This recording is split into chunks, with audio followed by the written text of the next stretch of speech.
আসসালামু আলাইকুম, সবাইকে স্বাগতম। আজকের টিউটোরিয়ালে আমরা রুবি লেজার নিয়ে আলোচনা করব। প্রথমে আমরা রুবি লেজারের কনস্ট্রাকশন এবং তারপরে এটা কিভাবে কাজ করে সে বিষয়ে নিয়ে আলোচনা করব। ওকে, আমরা এখানে রুবি লেজারের কনস্ট্রাকশন দেখতে পাচ্ছি। রুবি লেজারের আমরা এই যে মধ্যে এই অংশটা দেখতে পাচ্ছি, এটা হচ্ছে রুবি লট। এটা হচ্ছে হলো পিঙ্ক কালার, আর এটার দৈর্ঘ্য হচ্ছে 4 সেন্টিমিটার এবং প্রস্থ হচ্ছে 0.5 সেন্টিমিটার। এটা হচ্ছে আমাদের রুবি লট এবং এটা পিঙ্ক কালারের হয়ে থাকে।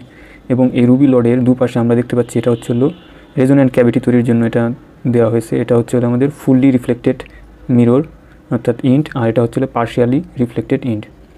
এখন এই রুবি লেজারটা মূলত এটা হচ্ছে হলো পাম্পিং মেথডে এটা কাজ করে। আর আমরা এই যে চারটা যে আমরা দেখতে পাচ্ছি এই রুবি লেজারের চারপাশে যে বেষ্টনী, এই যে গোল গোল দেখতে পাচ্ছি, এগুলোকে বলে জেনন ডিসচার্জ টিউব। এগুলোর কাজ হচ্ছে আমাদের এই রুবি লটের মূলত এটা তৈরি হয় হলো ক্রোমিয়াম আয়ন এবং অ্যালুমিনিয়াম অক্সাইড এবং ক্রোমিয়াম অক্সাইড, এই দুটো দিয়ে তৈরি হয়। আমরা পরবর্তী স্লাইডে দেখবো এই যে রুবি লট ইজ মেড। এখন এই রুবি লটের মেন হচ্ছে হলো ক্রোমিয়াম আয়ন হচ্ছে অ্যাক্টিভ মিডিয়াম। ওই ক্রোমিয়াম আয়নের অ্যাটমগুলোকে উত্তেজিত করার জন্যই মূলত এই যে জেনন ডিসচার্জ টিউব ইউজ করে, অর্থাৎ আলো দ্বারা এটা মূলত রুবি লটের আয়ন এইগুলোকে উত্তপ্ত করে উত্তেজিত স্তরে নিয়ে যাওয়া হয় অ্যাটমগুলোকে। আর এই প্রক্রিয়ায় প্রচুর তাপ উৎপন্ন হয়, যার ফলে আমাদের কুলিং অ্যারেঞ্জমেন্টের দরকার হয় যাতে এটাকে ঠান্ডা করার জন্য। আর এটা হচ্ছে আমাদের গ্লাস টিউব। আর আমরা দেখতে পাচ্ছি এখানে যখন রুবি লডের মধ্যে যখন এই ক্রোমিয়াম আয়নগুলো উত্তেজিত হয় এবং এগুলো একসময় এই রেজোন্যান্ট ক্যাভিটি অর্থাৎ এখানে পার্শিয়ালি রিফ্লেক্টেড ইন দ্বারা লেজার বিম নিঃসৃত হয়। এটাই হচ্ছে আমাদের লেজার বিম। রুবি লেজারের মাধ্যমে আমরা লেজার বিম তৈরি করলাম। ওকে, আমরা পরবর্তী স্লাইডে দেখি। এই রুবি লেজার হচ্ছে একটা সলিড স্টেট লেজার। এটাকে সলিড স্টেট লেজারও বলা হয়। এখন ruby rod is made of, এটা তৈরি করা হয় অ্যালুমিনিয়াম অক্সাইড এবং ক্রোমিয়াম অক্সাইড দ্বারা। এই aluminium oxide are replaced by aluminium ion replaced by chromium ion. এই অ্যালুমিনিয়াম আয়ন ক্রোমিয়াম আয়ন দ্বারাও রিপ্লেসড হয়। আর অ্যাক্টিভ ম্যাটেরিয়াল হচ্ছে ক্রোমিয়াম আয়ন, অর্থাৎ এই রুবি লডের মধ্যে অ্যাক্টিভ ম্যাটেরিয়াল হচ্ছে ক্রোমিয়াম আয়ন। আর এটা হচ্ছে আমাদের পাম্পিং মেথডে কাজ করে, পাম্পিং মেথড। আর এটা হচ্ছে হলো অপটিক্যাল পাম্পিং এবং cooling arrangement required to remove heat, এবং অতিরিক্ত তাপকে নিঃসরণের জন্য আমাদের কুলিং অ্যারেঞ্জমেন্ট দরকার। আশা করি আমরা রুবি লেজারের কনস্ট্রাকশন কীভাবে হয় তা পরিষ্কার ধারণা পেয়েছি। মূলত এটা হচ্ছে হলো রুবি লটের চারপাশে হচ্ছিল জেনন ডিসচার্জ টিউব দ্বারা হচ্ছে এটাকে, অর্থাৎ ফোটন দ্বারা এটাকে উত্তেজিত করা হয় ক্রোমিয়াম আয়নকে, এবং ক্রোমিয়াম আয়ন নিম্ন শক্তি স্তর থেকে উচ্চ শক্তি স্তরে অ্যাটমগুলো যায়, এবং যার ফলে আমাদের এই যে আমরা পরবর্তীতে দেখতে পাচ্ছি স্টিমুলেটেড ইমিশন ঘটে এবং আমাদের লেজার বিম পাই। এটাই মূলত ধারণা। এখন আমরা এখানে দেখব পরবর্তী স্টেপে রুবি লেজার কীভাবে কাজ করে। এটা আমরা একটু আগে জানলাম যে এটা হচ্ছে অ্যাক্টিভ ম্যাটেরিয়াল হচ্ছে ক্রোমিয়াম আয়ন। এই ক্রোমিয়াম আয়নকে মূলত এই জেনন ডিসচার্জ টিউব দ্বারা উত্তেজিত করা হয়।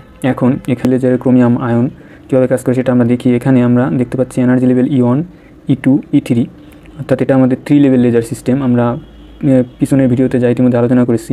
এখন এই ক্রোমিয়াম আয়নকে আমরা যখন ফোটন, অর্থাৎ এটা যেহেতু অপটিক্যাল পাম্পিং, অর্থাৎ এখানে পাম্পিং করে আমরা কি করব, এই অ্যাটমগুলোকে হায়ার এনার্জি লেভেলে নিয়ে যাব।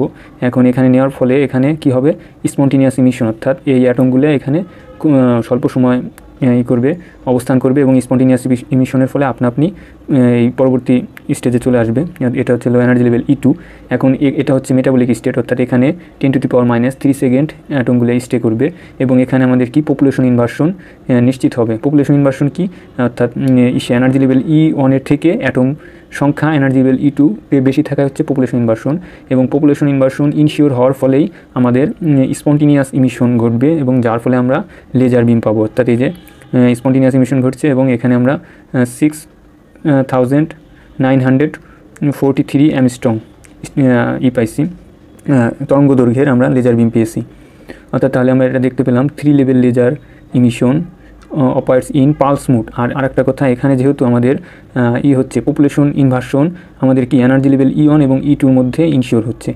এখন এটা হওয়ার ফলে আমাদের এটা হচ্ছে পালস মোড, অর্থাৎ কন্টিনিউয়াস মোড হবে না। কারণ আমাদের যখন 4 লেভেল লেজার সিস্টেমে দেখছিলাম এনার্জি লেভেল E2 এবং E3 এর মধ্যে পপুলেশন ইনভার্সন ইনশিওর হয়, তখন সেটা হয় কন্টিনিউয়াস। আর যখন গ্রাউন্ড স্টেটের মধ্যে হয় তখন হয় পালস মোড। এর কারণ হচ্ছে আমাদের গ্রাউন্ড স্টেট থেকে এইগুলোকে অ্যাটমগুলোকে উত্তেজিত করতে একটু টাইম লাগে, যার ফলে এটা পালস আকারে আউটপুট আকারে এই লেজার বিম বের হয়।